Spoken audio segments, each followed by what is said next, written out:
देखिए, कक्षा 10वीं NCERT कोर्स के अंतर्गत प्रश्नावली 1.1 का प्रैक्टिकल हल आपको बता रहा हूँ।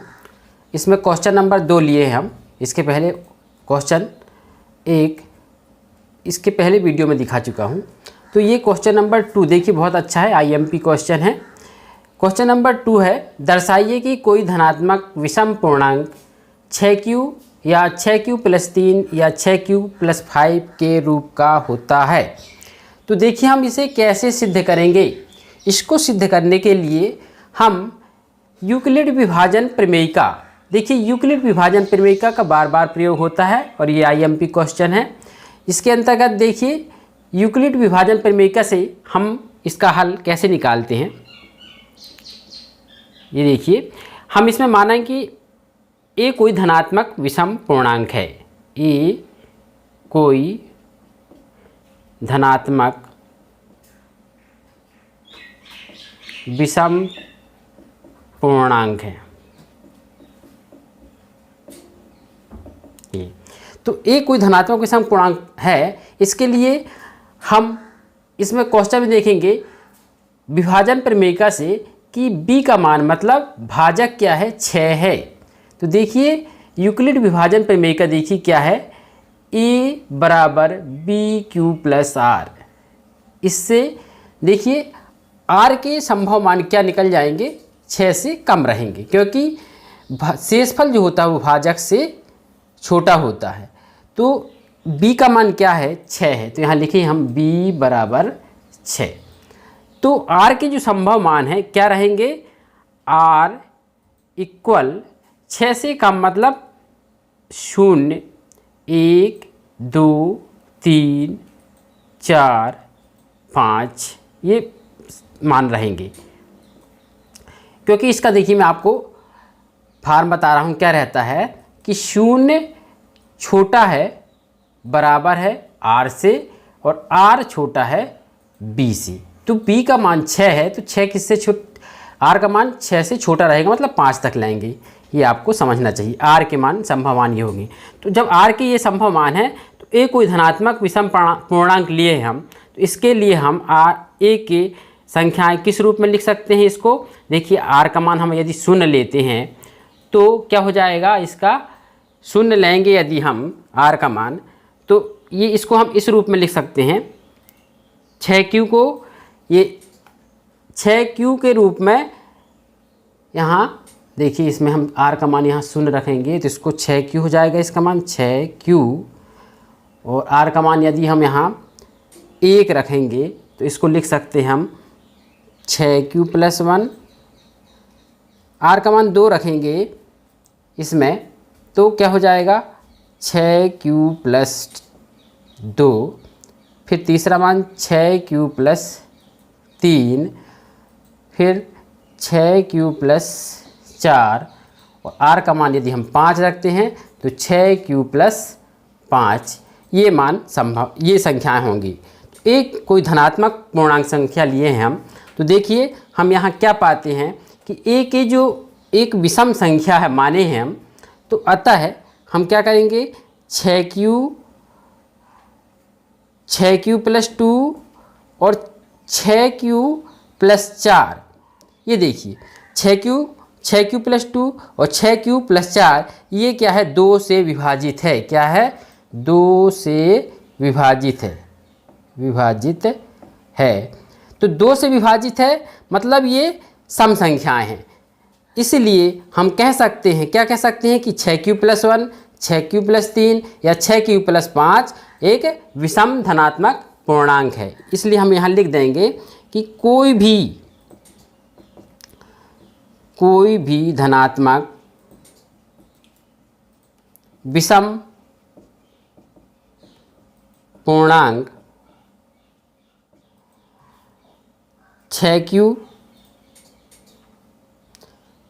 + 1, 6Q + 3 या 6Q + 5 के रूप का होगा। ये हमारा निष्कर्ष निकल चुका। यही सिद्ध करना था हमको। कि कोई भी धनात्मक विषम पूर्णांक के लिए हम 6q+1, 6q+3 और 6q+5 के रूप का होता है, क्योंकि ये बाकी संख्या सम निकल चुकी। देखिए नेक्स्ट अगला क्वेश्चन अपना क्या है, किसी परेड में 616 सदस्य वाली एक सेना की टुकड़ी को 32 सदस्य वाली एक आर्मी बैंड के पीछे कार्य करना है। दोनों समूह को समान संख्या वाले स्तंभों में मार्च करना है।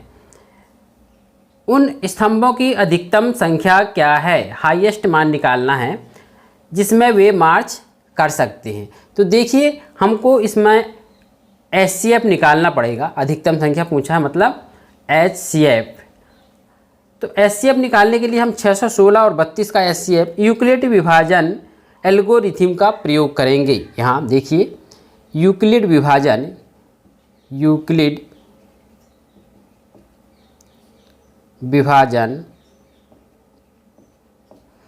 एल्गोरिथम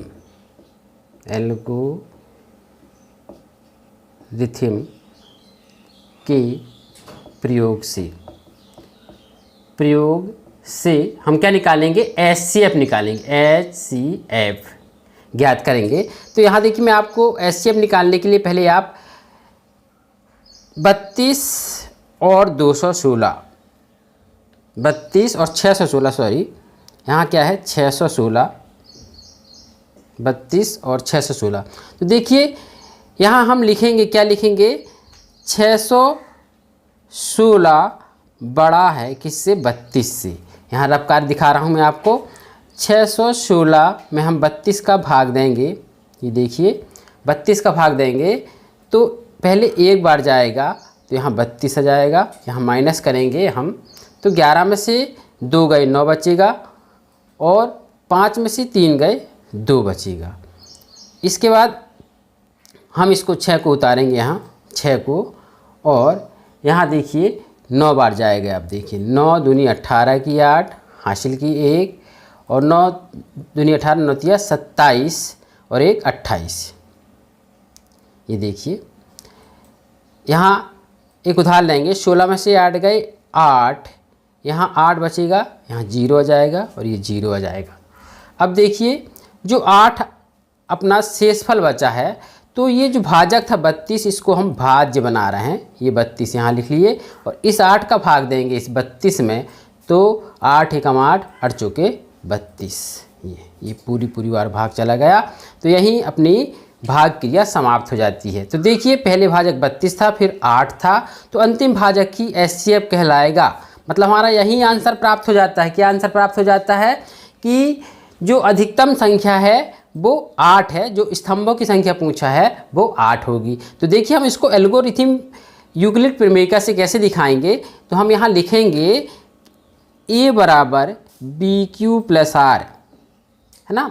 तो देखिए यहाँ 616 भाज्य है तो 616 बराबर लिखेंगे, 616 बराबर, यहाँ देखिए बराबर के बाद क्या लिखना चाहिए, 32 गुणित 19 धन शेषफल। तो क्या हो जाएगा, 32 गुणित 19 धन शेषफल क्या है, यहाँ 8 है। ये हमारा पहला चरण है, चरण नंबर 1। ये देखिए चरण नंबर 1। दूसरा चरण रहेगा, दूसरा भाज्य हमारा 32, तो यहाँ लिखेंगे 32 इक्वल, यहाँ देखिए 8 चौके 32 धन शेषफल 0 है, तो यहाँ लिखेंगे 8 गुणित 4 धन शेषफल क्या है, 0 है। यहाँ हम कारण दर्शाएंगे, चूँकि जो शेषफल है वो 8 बराबर नहीं है 0 के, तो आगे चरण जाएंगे। यहाँ देखिए शेषफल जो है वो बराबर है 0 के, तो इसके बाद चरण समाप्त हो जाता है। तो हमारा अंतिम जो भाजक है 8, वही HCF कहलाएगा। तो HCF इक्वल क्या हो जाएगा, 8 हो जाएगा। देखिए ये 8 हो गया, तो हमारा आंसर निकल जाएगा स्तंभों की अधिकतम संख्या, स्तंभों की अधिकतम संख्या क्या हो जाएगी, अधिकतम संख्या इक्वल 8। ये हमारा आंसर निकल गया। देखिए अगला क्वेश्चन नंबर 4, यूक्लिड विभाजन प्रमेय का प्रयोग करके दर्शाइए कि किसी धनात्मक पूर्णांक संख्या का वर्ग किसी पूर्णांक m के लिए 3m या 3m+1 के रूप का होता है। तो देखिए मैं इसका हल आपको बता रहा हूँ। इसमें भी हम यूक्लिड प्रमेयिका का प्रयोग करेंगे। तो यहाँ जो b का मान है, यहाँ देखिए m कोई धनात्मक पूर्णांक संख्या के लिए 3m या 3m+1 के रूप में लिखा जा सकता है। ये क्वेश्चन है हमारा। तो देखिए यहाँ हम b का जो मान है, b इक्वल क्या है, 3 है। तो r के संभव मान क्या होंगे, r के जो संभव मान है वो 3 से छोटे हैं। तो r के मान हो जाएंगे 0, 1 और 2। ये देखिए 3 से कम मतलब 0, 1 और 2 r के मान प्राप्त हो गए। तो r के तो हम धनात्मक पूर्णांक संख्या यदि कोई x लेते हैं, माना कि धनात्मक पूर्णांक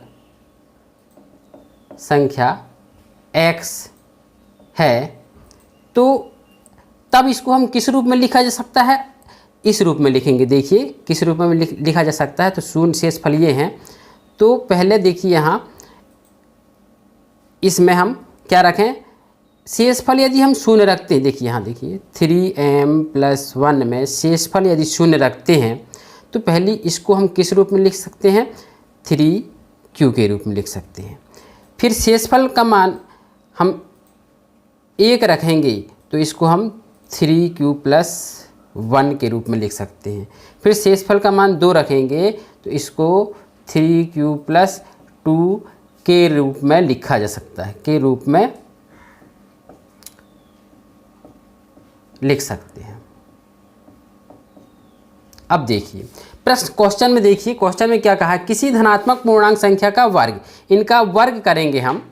तो वर्ग जो है किसी पूर्णांक m के लिए 3m या 3m+1 के रूप में लिखा जा सकता है। देखिए इसका वर्ग करेंगे हम, तो 3q का वर्ग करेंगे, 3q का वर्ग करेंगे तो इसको हम क्या लिख देंगे, 3 तरह का 9q का वर्ग हो जाएगा। ये 9q का वर्ग हो जाएगा। इसको हम यहाँ से 3 बाहर निकाल लेते हैं तो क्या हो जाएगा, ये बराबर इसको लिख सकते हैं हम 3 और गुणित 3q का स्क्वायर। फिर इसको हम बराबर क्या लिख सकते हैं, इसको पूरा m मान लें तो हम इसको लिख सकते हैं 3m के रूप में लिख सकते हैं। जी 3m ये हो गया। जहाँ यहाँ लिखेंगे हम कारण दर्शाएंगे, जहाँ m बराबर 3q का वर्ग, ये 3q का वर्ग को m माने हैं तो हमारा क्या मान निकल गया, 3m। अब दूसरा जो संख्या है वो क्या है, 3q+1 है, इसका वर्ग करते हैं। देखिए 3q+1 का वर्ग, किसी धनात्मक पूर्णांक का वर्ग कर रहे हैं हम, इसको इस रूप में लिखे हैं इसलिए इनका वर्ग कर रहे हैं। तो पहला ये 3m निकल गया। दूसरी संख्या का वर्ग करेंगे तो देखिए इसको हम a+b का होल स्क्वायर के रूप में लिखेंगे। तो कैसे हल करते हैं, सरसम लगा रहे हैं हम यहाँ। तो 3q का वर्ग मतलब 3 तरह का 9q का स्क्वायर हो जाएगा। फिर क्या हो जाएगा, 9q का स्क्वायर के बाद प्लस a2ab तो क्या हो जाएगा, 6q आ जाएगा यहाँ। और फिर 1 का वर्ग करेंगे तो प्लस 1 एकम 1 हो जाएगा। ये देखिए फिर यहाँ से हम क्या करेंगे, 3q बाहर निकालेंगे यहाँ से। ये देखिए 3q बाहर निकाल दिए तो अंदर क्या हो जाएगा, 3q निकाल चुके, 3 तरह का 9 होता है तो 3q बचेगा यहाँ, 3q और यहाँ बचेगा 3 दूनी 6 मतलब +2+1। ये अब देखिए हम इसको q, ये पूरे को हम m मान लें तो इसको क्या लिख सकते हैं हम, इक्वल 3m+1 के रूप में लिख सकते हैं। ये देखिए 3m+1, ये दूसरा पॉइंट निकल चुका हमारा। अब देखिए तीसरी संख्या का वर्ग करेंगे हम। तो तीसरी संख्या है अपना 3q+2 का वर्ग करेंगे। ये देखिए तो बराबर हमारा 3q+ वर्ग करेंगे तो 3 तरह का 9q का वर्ग हो जाएगा, 9q का वर्ग, फिर +2, 3 दूनी 6 और 6 दूनी 12q हो जाएगा, 12q, फिर हो जाएगा +4। ये देखिए 4। देखिए हमको इसमें से उभयनिष्ठ निकालना है, चूँकि 4 में 3 नहीं है तो हम इसको कैसे डिवाइड करेंगे। देखो इसको विभाजित करेंगे 9q का वर्ग प्लस 12q, और इस 4 को हम 3 धन 1 लिख रहा है। देखिए धन 3 लिख दिए और धन 1 लिख दिए। अब यहाँ से हम क्या करेंगे, उभयनिष्ठ निकालेंगे यहाँ से, तो हमारा तीनों में से 3 बाहर निकाल देंगे तो क्या हो जाएगा, 3 बाहर निकाल दिए तो यहाँ 3 तरह का 9 होता है, तो 3q का वर्ग निकल जाएगा, 3q का वर्ग बचेगा। यहाँ से 3 बाहर निकाल दिए तो 3 चौके 12, यहाँ 4q बचेगा, और यहाँ से 3 पूरा उठा लिए तो 1 बचेगा, क्योंकि हर संख्या में 1 का गुणा रहता है। ये देखिए और प्लस 1। हम देखिए यहाँ क्या करेंगे, इसको हम इस पूरे को m मान लेते हैं तो हमारी संख्या क्या निकल जाएगी, 3m + 1। तो यहीं से हमारा आंसर निकल जाता है। क्या निकल जाता है कि उपयुक्त संख्याओं का वर्ग करने पर 3m + 1, यहाँ भी देखिए 3m + 1 के रूप में लिखा जा सकता है। तो ये सिद्ध हो गया कि किसी धनात्मक पूर्णांक संख्या का वर्ग को m, 3m और 3m + 1 के रूप में लिखा जा सकता है। ये सिद्ध हो चुका। देखिए क्वेश्चन नंबर 5, यूक्लिड विभाजन प्रमेयिका का प्रयोग करके दर्शाइए कि किसी धनात्मक पूर्णांक का घन 9m, 9m + 1 या 9m + 8 के रूप का होता है। देखिए किसी धनात्मक पूर्णांक का जो घन है, घन मतलब घात 3, तो हम यहाँ मान लेते हैं, माना कि धनात्मक पूर्णांक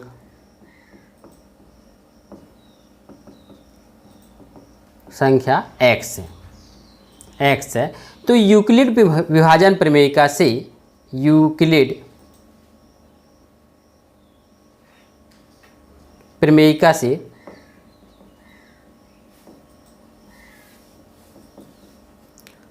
इसको इस रूप में लिखा जा सकता है। किस रूप में, देखिए 3q + 1 या 3q + 2 के रूप का होगा। तो देखिए इस रूप में लिखा जा सकता है। तो प्रश्न क्या कह रहा है, किसी धनात्मक पूर्णांक संख्या का घन करेंगे। तो इनका घन करके देखते हैं। हम 3q का घन करेंगे, घन करने पर यहाँ लिखेंगे घन करने पर, तो हम 3q का घन करेंगे, तो 3q का घन करेंगे। देखिए 3q का घन मतलब घात 3, इसको इस रूप में लिखा सकता है, 3 × 9 = 9 = 27 q की घात 3, इसको 27 q की घात 3 लिखेंगे। इसको और क्या लिख सकते हैं, यहाँ से हम 9 बाहर निकाल देंगे तो 9 × 3 q की घात 3। देखिए 9 × 27 q ही कहलाएगा, ये लिख दिए। अब देखिए हम इस पूरे को m मानेंगे तो इक्वल क्या हो जाएगा, इसको 9m के रूप में हो जाएगा। ये देखिए 9m आ गया। तो 9m जहाँ हम लिखेंगे, यहाँ कारण दर्शाएंगे, जहाँ 3q की घात 3 = m, ये माने हैं। देखिए ये तो पहला पॉइंट हमारा निकल चुका। दूसरी जो संख्या है 3q + 1, इसका घन करेंगे। देखिए 3q + 1 का घन करेंगे तो यहाँ सर्वसमता लगी, और विद्यार्थियों से सर्वसमता अच्छे से आनी चाहिए। देखिए a + b की घात 3 बराबर क्या होता है, तो पहले मैं यहाँ सर्वसमता लिख के दिखाता हूँ। यहाँ देखिए सर्वसमता लिख रहा हूँ मैं,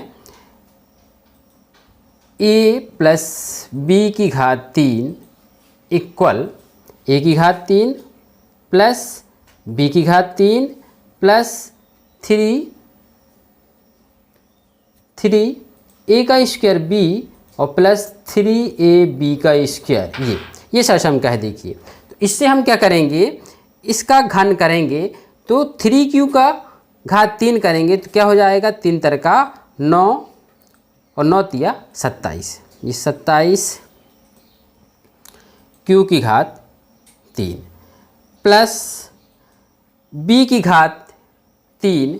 तो b की घात 3 मतलब क्या करेंगे, इसको b का मान क्या है हमारा 1 है, तो 1 की घात 3 बराबर 1 ही होगा, तो इसको हम लास्ट में लिखेंगे। फिर क्या है देखिए 3a का स्क्वायर b, तो यहाँ लिखिए देखिए 3a का स्क्वायर मतलब 3q है, ये देखिए 3q, और b का मान क्या रहेगा 1 रहेगा, तो ये 1 हो गया, प्लस 3ab का स्क्वायर, 3a का मान क्या है 3q है। यहाँ देखिए पहला पॉइंट क्या है 3a का स्क्वायर, a का यहाँ स्क्वायर करेंगे हम ये। अब 3ab का स्क्वायर, 3ab का स्क्वायर, और b का स्क्वायर मतलब 1 की घात 3, इसको हम लिखेंगे अच्छे से। देखिए क्या लिखेंगे हम इसको, 27 q की घात 3 को ऐसे ही लिखेंगे इसको, 27 q की घात 3, यहाँ हम +1 भूल गए, देखिए 1, ये देखिए ये जो b की घात 3 थी इसको हम लास्ट में लिख दिए हैं, 1 की घात 3 मतलब 1 ही आएगा। तो ये 27 q की घात 3 प्लस 3 तरह का 9 और 9 तिया 27 q आएगा, q का स्क्वायर, यहाँ आ जाएगा 27 q का स्क्वायर।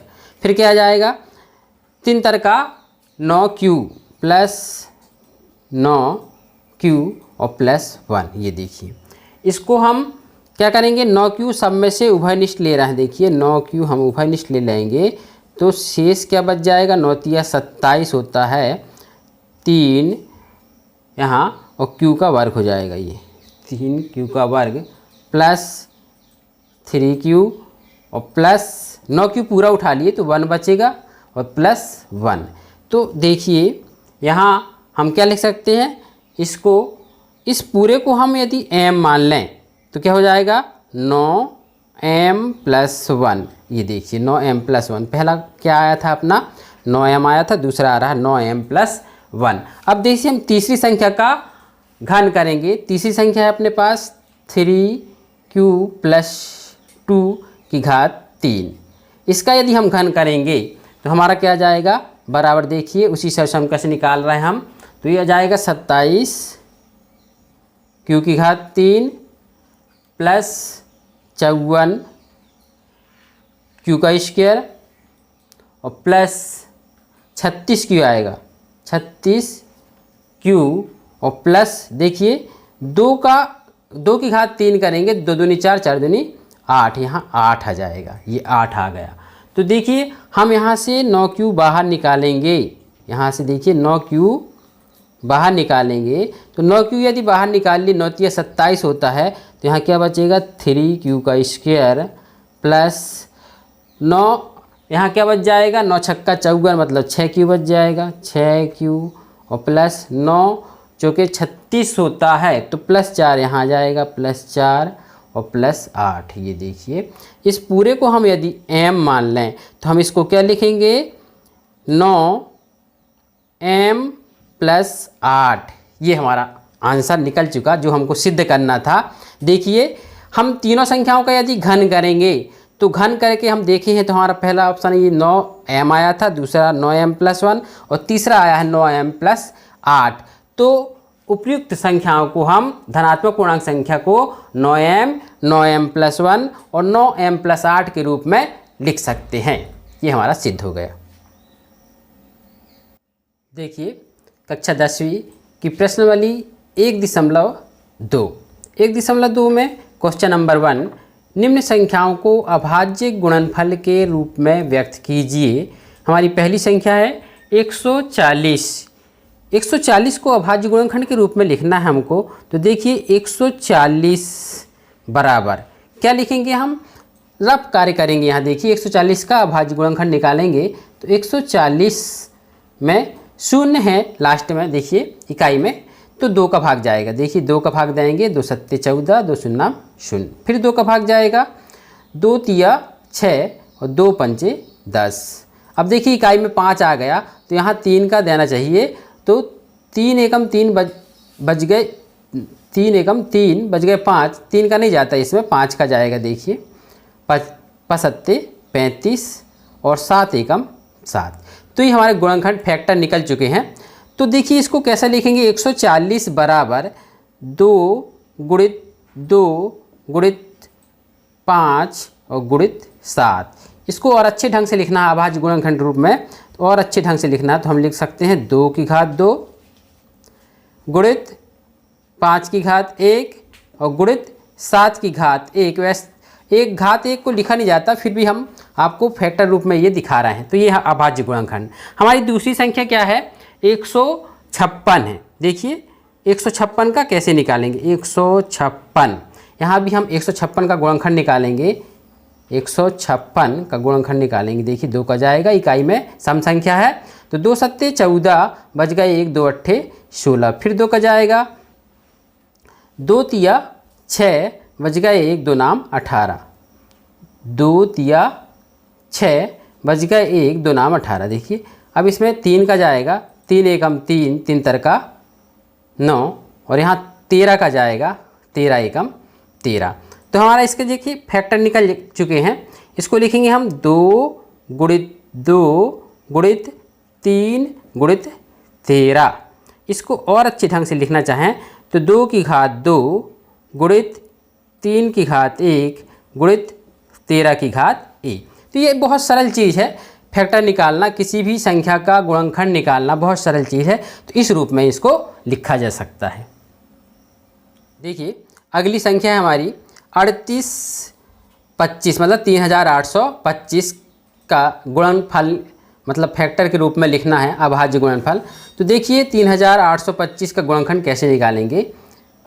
3825 का ये गुणनखंड निकालेंगे। देखिए इकाई में 5 है तो हम 3 या 5 का जाएगा भाग इसमें, तो 3 का देखते हैं। देखिए 3 एकम 3, 3 दूनी 6 बच गए 2, 3 सत्ते 21 और 3 पंचे 15। ये देखिए अब फिर इकाई में 5 है तो इसमें काय का भाग जाएगा, फिर 3 का देखते हैं। देखिए 3 चौके 12, 3 दूनी 6 और 3 पंचे 15। ये 3 का चला गया। देखिए फिर इकाई में 5 है। देखिए तो अब इसमें 3 का नहीं जाएगा क्योंकि 3 एकम 3, 1 बच गया, 3 चौके 12, फिर 5 में 3 का नहीं जाता तो 5 का जाएगा। ये 5 का। तो देखिए 5 अट्ठे 40 बच गए 2, 5 25। ये फिर इसमें फिर 5 का जाएगा, 5 एकम 5 और 5 सत्ते 35। ये देखिए ये जो 17 प्राप्त हो गई ये अभाज्य संख्या है, तो इसमें किसी संख्या का भाग नहीं जाएगा। अभाज्य संख्या में किसी संख्या का एक के अलावा और स्वयं के अलावा, तो इसमें 17 का ही जाएगा। तो 17 एकम 17। ये हमारी ये फैक्टर निकल चुके। तो इसको हम इस ढंग से लिख सकते हैं। देखिए 3 गुणित 3 गुणित 5 गुणित 5 और गुणित 17। इसको और अच्छे ढंग से लिखना चाहें तो 3 का स्क्वायर गुणित 5 का स्क्वायर गुणित 17 की घात 1। ये हमारे फैक्टर निकल गए। अब देखिए इसके बाद अगली संख्या बता रहे हैं। देखिए अगली संख्या है हमारी 5500। तो देखिए इसका गुणनखंड निकालना है 5500। ये इकाई में फिर देखिए 500 है तो काय का भाग जाएगा, 5 का जाएगा। 5 एकम 5, 5 शून्य नाम 0, 5 शून्य नाम 0 और 5 एकम 5। ये देखिए फिर इसमें देखिए हम काय का भाग जाएगा। यहाँ दिमाग लगाना पड़ेगा आपको कि इसमें 5 के आगे हम 7 का देखते हैं तो 7 एकम 7 बच गए 3, 7 चौके 28 बच गए 2, 7 21 चला जाता है। देखिए 7 का जाएगा यहाँ, 7 एकम 7 बच गए, 10 में से 7 गए 3 बचेगा तो यहाँ 30 हो जाएगा। तो 7 चौके 28 बच गए 2 और 7 तिया 21। ये देखिए 7 का चला गया। अब फिर देखिए इसके बाद काय का जाएगा, 7 का इसमें नहीं जाएगा, 7 दूनी 14, 8 का नहीं जाएगा, 9 का नहीं जाएगा, क्या जाएगा 11 का चला जाएगा इसमें। देखिए 11 एकम 11 बच गए 3, 11 तिया 33। अब देखिए अभाज्य संख्या आ चुकी है तो इसमें 13 का ही जाएगा, 13 एकम 13। तो ये हमारे फैक्टर निकल चुके। इसको किस ढंग से लिख सकते हैं, 5 गुणित 7 गुणित 11 गुणित 13। यहाँ हम घात सबकी 1 दिखा सकते हैं तो यही आंसर कहलाएगा अपना। इसका फैक्टर यही संख्या आ जाएगी तो हमारा आंसर आ गया। अब देखिए इसके बाद अगली संख्या है, इसमें क्या है 7429। 7429। ये देखिए 7429। तो इसको हम किस ढंग से हल करेंगे वही फैक्टर निकालेंगे इसका। इसका जो फैक्टर आता है वो ये आ जाएगा, क्या जाएगा, इसका फैक्टर निकाल के दिखा रहा हूँ। देखिए 7429 इसका फैक्टर निकालेंगे। तो सबसे पहले देखिए इसमें दिमाग लगाएंगे, यहाँ सम संख्या नहीं है तो 2 का नहीं जाएगा। 3 का देखिए 3 दूनी 6 बच गए 1, 3 चौके 12 बच गए 2, यहाँ 22 हो जाएगा, 3 7 21 बच गए 19 लास्ट आ जाता है तो अभाज्य संख्या आ जाती है, तो 3 का भाग भी नहीं जाएगा। तो इसमें देखिए हम आपको बता रहे हैं इसमें 17 का भाग जाएगा। ये देखिए 17 का भाग देंगे इसमें, तो 17 एकम 17, 17 दूनी 34, 17 3 51, 17 चौके 68, 5 में ज़्यादा हो जाएगा, 17 चौके क्या हो जाएगा 68। तो इसमें 74 में से 68 घटाएंगे तो देखिए क्या बच जाएगा। एक उधार लेंगे, 14 में से 8 गए 6 बचेगा और यहाँ 6 बच जाएगा। तो 17 चौके 68, फिर 6 बचा तो 62 हो गया। अब 17 दूनी 34, 17 3 51, 17 तिया 51, यहाँ देखो 62 हो जाएगा। तो 17 तिया 51 3 बार जाएगा, यहाँ 51 लिखेंगे, 51 घटाएंगे, 2 में से 1 गए 1 और 6 में से 5 गए 1। अब क्या बच जाएगा 19। ये देखिए तो फिर काय का भाग जाएगा ये, इसमें 17 नाम 9 7 63 नहीं जाएगा है ना, 8 7 56 नहीं जाएगा, यहाँ काय का जाएगा, ये दिमाग लगाना पड़ेगा। यहाँ इसमें 19 है 119। तो 17 में किस संख्या का गुणा करें, तो देखिए 7 का पहाड़ा पढ़ेंगे हम, 9 आना चाहिए इकाई में। तो 7 एकम 7, 7 दूनी 14, 7 21, 7 चौके 28, 7 पन्ना 35, 7 छंग 42, 7 सत्ते 49। तो ये 7 बार जाएगा। देखिए हम 7 का देखते हैं गुणा करके, 7 सत्ते 49 की 9 हासिल की 4 और 7 एकम 7 और 4 11, 119, मतलब 7 बार जाएगा।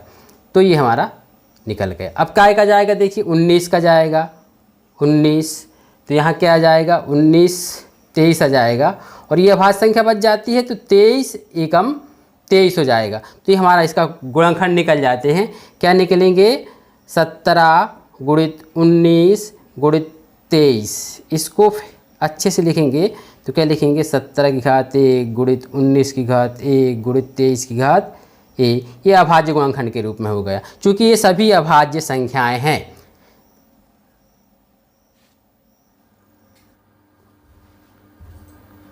देखिए क्वेश्चन नंबर 2, निम्न संख्याओं के HCF और LCM ज्ञात कीजिए और यह भी जांच कीजिए कि दोनों संख्याओं का गुणनफल उन दोनों संख्याओं के HCF और LCM के गुणनफल के बराबर होता है। तो देखिए हम इन संख्याओं का पहली संख्या हमारी 26 और 91, इन संख्याओं का HCF निकालेंगे, फिर LCM निकालेंगे और फिर जांच करेंगे कि दोनों संख्याओं का जो गुणनफल है उनके दोनों के HCF और LCM के गुणनफल के इक्वल होना चाहिए। तो देखिए हम 26 का गुणनखंड निकालेंगे, तो 26 का गुणनखंड निकालेंगे।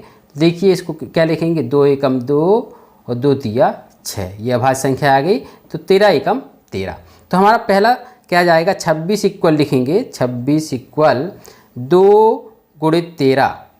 ये देखिए दूसरा 91 को लिखेंगे, 91 इक्वल, तो 91 का फैक्टर निकालेंगे हम, तो 91 का ये निकालेंगे तो काय का भाग जाएगा इसमें 91 में 7 का जाएगा। देखिए 13 सत्ते 91 होता है, ये 13 लिख दिए और फिर 13 एकम 13 ये। तो 91 को क्या लिख सकते हैं 7 गुणित 13। चूँकि इन दोनों संख्याओं का HCF निकालना है तो आपको मालूम होना चाहिए कि HCF क्या होता है। देखिए HCF दोनों संख्याओं का उभयनिष्ठ गुणनफल, ये उभयनिष्ठ गुणन संख्या भी HCF कहलाता है। तो देखिए 13 दोनों में है, इसलिए हमारा HCF क्या निकल जाएगा, HCF इक्वल 13। ये हमारा अधिकतम मान निकल गया 13। अब देखिए 13 निकलने के बाद इनका LCM निकालना है। तो LCM कैसे निकालेंगे, इनका LCM निकालने के लिए हम लिखेंगे इनका संघ करेंगे, जो गुणनखंड है उनका संघ करेंगे तो हमारा LCM निकल जाएगा। तो इनका संघ करेंगे, देखिए LCM निकाल रहे हैं LCM ये, तो इन दोनों ये जो फैक्टर हैं इनका संघ करेंगे तो लिखेंगे 2 गुणित 7 गुणित 13, 2 गुणित 7 गुणित 13, तो हमारा एलसीएम निकल जाएगा 7 दूनी 14 गुणित 13 करेंगे तो 182 आ जाएगा। देखिए 182, तो ये 182 क्या निकल गया, एलसीएम निकल गया। अब देखिए हमको जांच करना है कि दोनों संख्याओं का जो गुणनफल है वो दोनों संख्याओं के लघुत्तम समापवर्तक और महत्तम समापवर्तक के गुणनफल के बराबर होना चाहिए। तो देखिए हम यहाँ एलसीएम और एचसीएफ लेते हैं। देखिए एचसीएफ गुणित एलसीएम, एलसीएम बराबर क्या है, एचसीएफ अपना निकाले हैं 13 निकाले हैं, तो ये देखिए 13 गुणित एलसीएम क्या है हमारा 182 है, तो 182 लिखेंगे।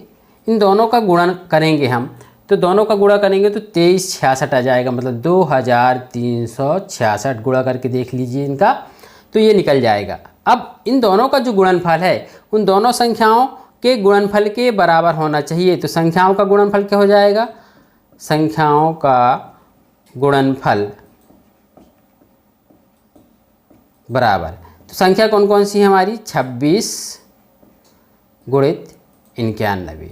इनका यदि हम गुणा करेंगे तो क्या आ जाएगा, गुणनफल आ जाएगा 2366 ही आएगा। ये देखिए 2366, ये देखिए दोनों पक्ष अपने इक्वल हैं। ये देखिए तो हम आज जांच कर चुके कि दोनों संख्याओं का जो गुणनफल है उन दोनों संख्याओं के लघुत्तम समापवर्तक और महत्तम समापवर्तक के गुणनफल के बराबर है।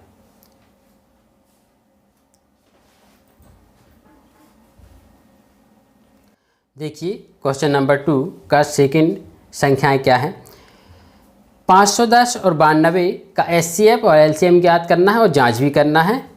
तो देखिए 510 का हम गुणनखंड निकालेंगे, तो यहाँ लिखेंगे हम 510 बराबर, यहाँ गुणनखंड निकाल के बता रहा हूँ आपको, 510 का गुणनखंड निकालेंगे तो 2 का जाएगा, 2 दूनी 4 बच गए 1, 2 पंचे 10 और 2 पंचे 10, फिर 2 का जाएगा, 2 का नहीं जाएगा इसमें, 3 का जाएगा। देखिए 3 अट्ठे 24 बच गए, देखिए 3 अट्ठे 24 बच गए 1, 3 पंचे 15, यहाँ फिर काय का जाएगा, 5 का जाएगा, 5 एकम 5 बच गए 3 पसत्ते 35, अभाज्य संख्या आ गई तो 17 एकम 17, ये हमारे इसके फैक्टर निकल चुके। तो इसको लिखेंगे 2 गुणित 3 गुणित 5 और गुणित 17।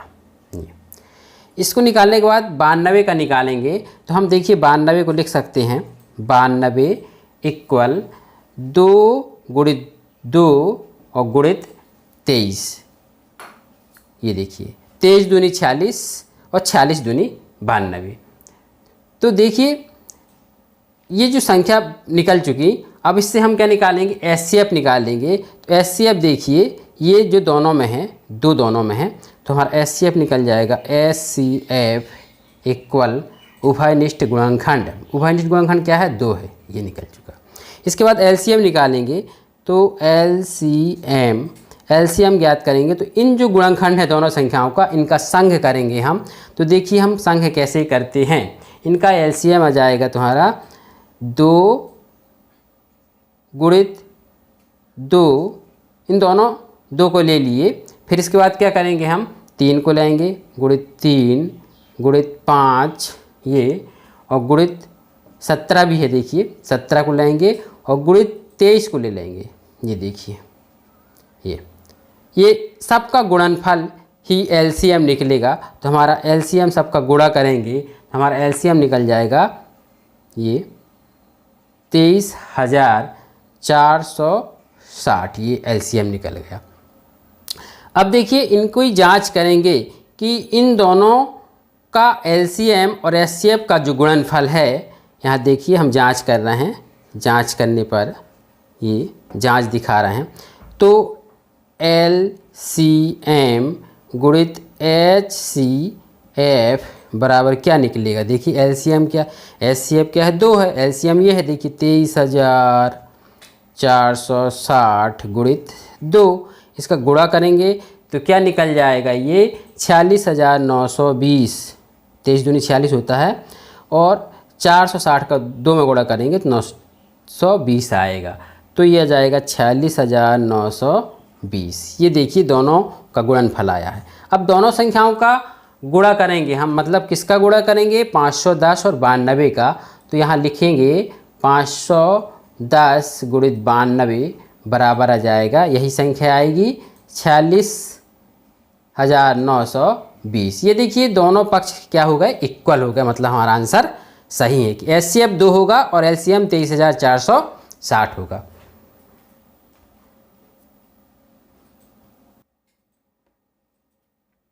देखिए अगला युग्म है 336 और 54। तो 336 का हम गुणनखंड निकालेंगे। तो 336 बराबर, देखिए अब हम आपको नहीं दिखा रहे हैं बार बार गुणा कैसे फैक्टर कैसे निकालते हैं, तो हम सीधे सीधे इसको हम दिखा रहे हैं। हम इसका आ जाएगा, फैक्टर आ जाएंगे 2 गुणित 2 गुणित 2 गुणित 2। ये देखिए 4 बार 2 आएगा और फिर 3 आएगा और फिर 7 आएगा, ये सब का गुणा करेंगे तो 336 होता है। अब देखिए हम 54 का निकालेंगे। तो 54 इक्वल क्या हो जाएगा, यहाँ जाएगा 2 का भाग जाएगा 54 में, फिर 3 का 3 बार जाएगा, 3 गुणित 3 गुणित 3 निकाल के देख लीजिए, ये फैक्टर यही निकलेंगे। अब देखिए हमको इसका एचसीएफ निकालना है। तो एचसीएफ इक्वल उभयनिष्ठ गुणनखंड, देखिए यहाँ 1 2 उभयनिष्ठ है और एक 3 उभयनिष्ठ है, तो मतलब 3 दूनी 6 हमारा आंसर निकल जाएगा। 2 गुणित 3 बराबर 6, ये एचसीएफ निकल गया। अब एलसीएम निकालना है। तो एलसीएम इक्वल उभयनिष्ठ गुणनखंड। तो देखिए उभयनिष्ठ गुणनखंड क्या हो जाएंगे हमारे, इसमें 4 2 इसमें है, देखिए तो इन चारों 2 को लिखेंगे हम 2 गुणित 2 गुणित 2 गुणित 2। फिर इसके बाद क्या है, 3 है, तो 3 को हम 3 बार, ये देखिए 3 है तो इसको हम 3 बार लिखेंगे, 3 गुणित 3 गुणित 3। फिर इसके बाद हम क्या है, 7 है, देखिए ये 7 है तो 7 को लिखेंगे, ये हमारा एलसीएम निकल जाएगा। तो एलसीएम इक्वल क्या हो जाएगा हमारा, देखिए सबका गुणा करेंगे हम तो आ जाएगा 3024, ये एलसीएम निकल गया। अब देखिए हम जांच करेंगे। तो जांच क्या करेंगे, एचसीएफ गुणित एलसीएम दोनों का गुणा करेंगे। तो हमारा एचसीएफ क्या निकला है, 6 निकला है, और एलसीएम क्या निकला है, 3024 निकला है। इन दोनों का गुणा करेंगे तो गुणा क्या आ जाएगा, 18,144 आ जाएगा, 18,144। ये तो देखिए ये दोनों का एलसीएम और एचसीएफ का गुणनफल निकल गया। अब दोनों संख्याओं का गुणनफल निकालेंगे। तो दोनों संख्याएं हमारी कौन कौन सी है, 336 गुणित 54, इन दोनों का गुणा करेंगे तो क्या आना चाहिए, ये आना चाहिए। तो दोनों का गुणा करेंगे तो यही संख्या आ जाएगी 18,144। ये देखिए दोनों पक्ष इक्वल हो गए, इसलिए हमारा जो आंसर है वो सही है, एचसीएफ 6 और एलसीएम 3024।